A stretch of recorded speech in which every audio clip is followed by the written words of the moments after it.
गुरुवार को जहानाबाद पहुंचे पूर्व मध्य रेलवे के महाप्रबंधक अनिल कुमार खंडेलवाल ने रेलवे स्टेशन पर चल रहे पुनर्निर्माण कार्य का निरीक्षण किया और संबंधित पदाधिकारियों को निर्माण कार्य में तेजी लाने और ससमय कार्य पूरा करने का निर्देश दिया। उन्होंने कहा कि कार्य में किसी प्रकार की कोताही बर्दाश्त नहीं की जाएगी। निरीक्षण के दौरान मालगाड़ी के सेंटिंग पॉइंट में लाइट लगाने के सवाल पर स्टेशन मास्टर को जमकर फटकार लगाई। राउंड द क्लॉक फालतू बात मत करो। लोडिंग अनलोडिंग होता है क्या रात में? शंटिंग के लिए लाइट लगता है क्या? शंटिंग के लिए तो पेट्रोल मैन जाता है, उसके भी लाइट लगा दो। फिर शंटिंग के लिए लाइट चाहिए। रात में काम करोगे तो बोलो। शंटिंग के लिए क्यों लाइट चाहिए भाई? आप देखा है, पेट्रोल मैन देखा है, सेक्शन में ट्रेन जाके ब्लॉक होता है, फिर तुमको शंटिंग के लिए लाइट चाहिए। अनलोडिंग होता है क्या रात में? बस फिर क्या मतलब है? महाप्रबंधक अनिल कुमार खंडेलवाल ने केंद्र सरकार द्वारा प्रस्तुत किए गए बजट में रेलवे को मिले भारी लाभ पर खुशी जताई और कहा कि बजट के मुताबिक विभिन्न रेलवे के क्षेत्र में कई प्रकार के कार्य आने वाले दिनों में होंगे। उन्होंने कहा कि विभिन्न जगहों से पर्व के दौरान भारी संख्या में बीते वर्ष एक्सप्रेस और पैसेंजर ट्रेन का परिचालन किया गया था। पिछले वर्ष की तुलना में लगभग 4000 ट्रेन विभिन्न जगहों से स्पेशल ट्रेन बनाकर चलाई गई। पटना गया रेलखंड से हावड़ा और दिल्ली के ट्रेन चलाने के सवाल पर उन्होंने कहा कि इस संबंध में अधिकारियों से बातचीत की जा रही है। इस रेलखंड में जो ट्रेनों का परिचालन है, उनकी क्या स्थिति है और कितनी ट्रेनें चलाई जा सकती है, इस पर विचार किया जाएगा।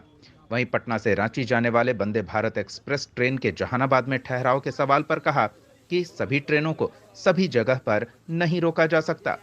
जहानाबाद में पटना गया रेलखंड में चलने वाले लगभग अधिकांश ट्रेनों का ठहराव है। वहीं अवैध रेलवे क्रॉसिंग को लेकर पूछे गए सवाल के जवाब में महाप्रबंधक ए खंडेलवाल ने कहा कि पटना गया रेलखंड पर कई अंडरपास और फुटओवर ब्रिज निर्माण करने का निविदा निकालने का कार्य चल रहा है। जल्द ही निर्माण कार्य प्रारंभ हो जाएगा। उन्होंने कहा कि जहानाबाद रेलवे स्टेशन पर यात्री सुविधाओं में वृद्धि करने के लिए पुनर्निर्माण कार्य किए जा रहे हैं, जो जल्द से जल्द पूरा किया जाएगा। जहानाबाद न्यूज के लिए मुकेश की रिपोर्ट। रेलवे बजट में हमारा पूरा थ्रस्ट है इंफ्रास्ट्रक्चर डेवलपमेंट एंड पैसेंजर्स को अच्छी से अच्छी सुविधा प्रदान करने के लिए। उसी डायरेक्शन में ये स्टेशन का पुनर्विकास किया जा रहा है लगभग 20 करोड़ की लागत से। आपने देखा होगा काम शुरू हो गया है। यहाँ पर जगह की कमी है तो एग्जिस्टिंग बिल्डिंग को ही डिसमेंटल करके उसकी सारी फैसिलिटीज शिफ्ट कर दी गई हैं। अभी एक एटीएम है, वो भी 2-3 दिन में शिफ्ट हो जाएगा। इसी जगह इसको तोड़ के यहाँ पे एक नई बिल्डिंग बनाई जाएगी। 12 मीटर चौड़ा एक फुटओवर ब्रिज बनाया जाएगा एंड अच्छी से अच्छी सुविधाएं देंगे। दोनों तरफ से आपको कनेक्ट कर देंगे एंड आपको लगेगा कि हाँ, ये भी जहानाबाद भी एक अच्छा स्टेशन है जहाँ जो ये डिजर्व करता है। उसके लिए काम शुरू हो चुका है एंड दिसंबर से पहले काम पूरा हो जाएगा। काम काफी धीमी गति से चल रही है। वो फैसिलिटी शिफ्ट करनी होती है ना, अब जैसे एटीएम है, अब उसको शिफ्ट जब तक नहीं करेंगे आगे काम नहीं हो सकता। तो फिर स्टेशन का पूरा जो तंत्र यहाँ काम कर रहा था उसको दूसरी जगह शिफ्ट किया गया। एक बार शिफ्ट हो गया, पूरा टूट गया, फिर तेजी से काम शुरू हो गया। शुरुआत में हमेशा जब स्टार्टिंग में थोड़ा देर लगती है ना एक्सेलरेट होने में, तो वो सब जो प्रॉब्लम्स हैं वो सब दूर कर ली गई हैं। अब एक केवल एटीएम बचा है, उसके बाद आप देखेंगे बहुत तेजी से काम होगा।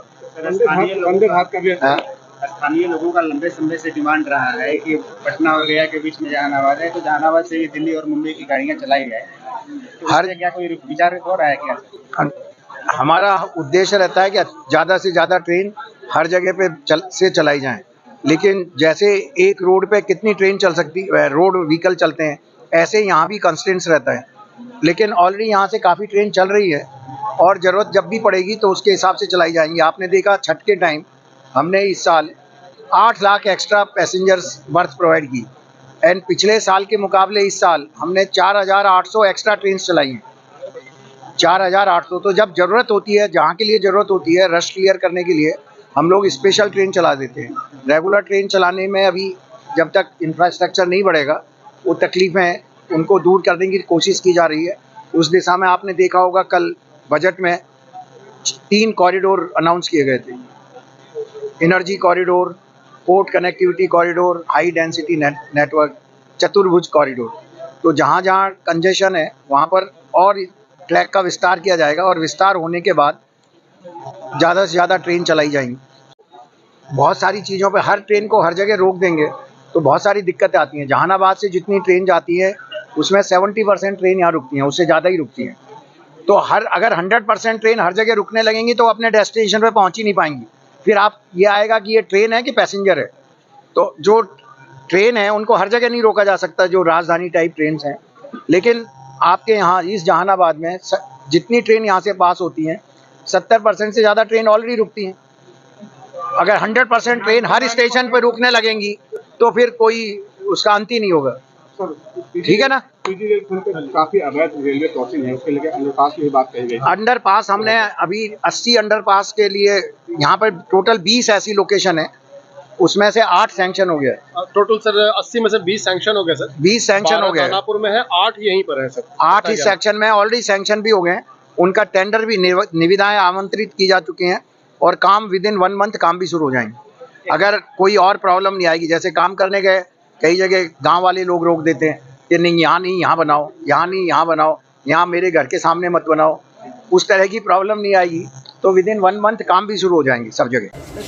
सेंटिंग के लिए लाइट चाहिए, रात में काम करोगे तो बोलो।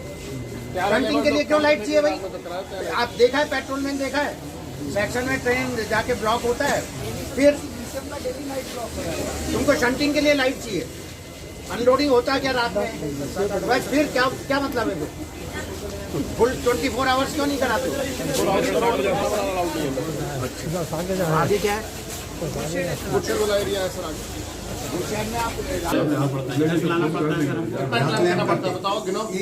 इससे क्यों नहीं करते? इसमें क्यों नहीं करते? लोगों को शंटिंग घर से ही कर सकते ना, या यहाँ जाना पड़ेगा? ये क्या है?